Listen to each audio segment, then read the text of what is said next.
رسول اللہ صلی اللہ علیہ وآلہ وسلم نے جب مکہ سے مدینہ ہجرت کی اور کیسے غمگین لہجے میں آپ نے فرمایا ہوگا، اے مکہ، اگر تیرے باسی مجھے نکالتے نہ تو میں کبھی بھی نہ نکلتا۔ آخر آپ صلی اللہ علیہ وسلم مدینہ طیبہ پہنچے، اور پھر ایک وہ وقت بھی آیا جب گنتی کی 8 سال مدینہ طیبہ میں آپ نے گزارے، تو 8ویں سال ہی اللہ نے مکہ کو فتح کروایا۔ وہ ظلم کی چکی میں پسنے والے لوگ آزاد بھی ہوئے، اور سب سے بڑی آزادی یہ تھی کہ کفر سے لوگ آزاد ہوئے، بتان باطلہ کی عبودیت سے لوگ آزاد ہوئے، اور اسلام کا پھلیرا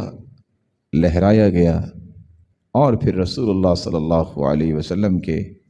اس پیغام کو دنیا کے کونے کونے تک پہنچایا گیا۔